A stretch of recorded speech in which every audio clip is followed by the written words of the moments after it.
Okay, my friends. I'm not sure if that's exactly the question you had in your mind, but probably, if you're like me, I'm not a huge fan of just getting handed formulas. I want to know why they work.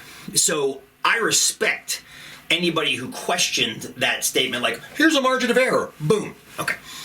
We're going to take a step back and then come forward again. The whole point of the back part of this course is we are going to draw a sample from a population and try to infer something about the population from that sample.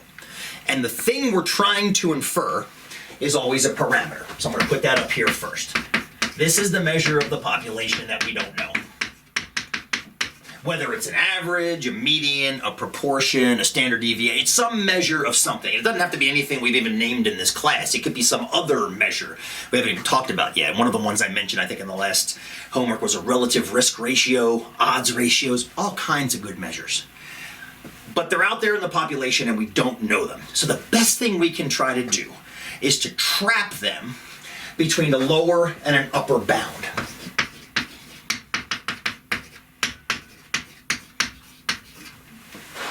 If we can form correct statistical lower and upper bounds, then with statistical confidence, we will have trapped the parameter.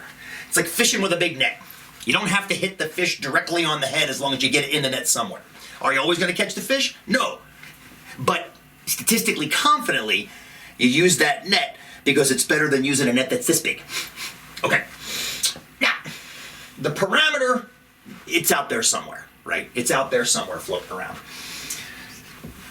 The lower and upper bounds are the things we can control with our sample. Or I shouldn't say control. We shouldn't say control. We can calculate them with our sample. Now, last week, when you looked at the central limit theorem videos, there was a set of inequalities that I had in, I think it was day 2's videos, that you may have looked at and been a little bit squeamish when you saw. It looks something like this. I'm going to write it out exactly as it was in those videos. There was a mu in the middle, because at that point we were talking about averages. And then I had 2 inequality signs, less than, less than, less than mu, less than blah. And then there were statistics on both sides of that. The one over here was x bar plus 2 times SE, which if you remember stood for standard error. Now standard error, we'll come back to that in a second. It looked exactly the same over here, except it was x bar minus 2 standard error. Okay. What I want to do right now is generalize this, because we don't have to just talk about x bar standing for mu. As a matter of fact, mu is just an example of a parameter. I'll make it vertical since I didn't leave enough space to write it horizontally.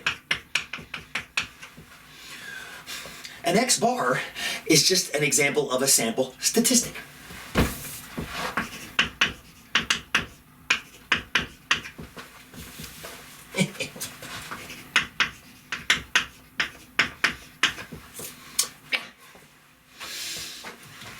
If you think about the confidence interval examples I had you doing in the last lesson, or the last series of videos, I guess, it always started with, generally speaking, in the videos, it started with a p-hat, which was another statistic. P-hat, sample proportion.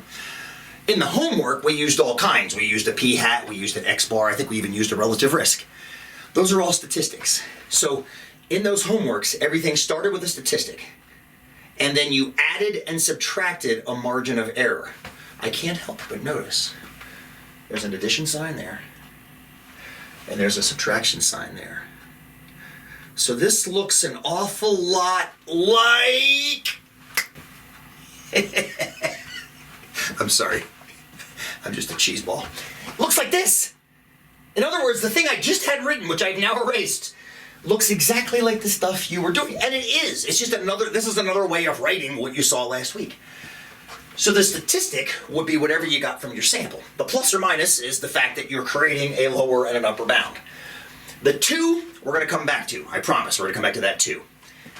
But the 2 connected to the standard error, this, my dear friends, is the margin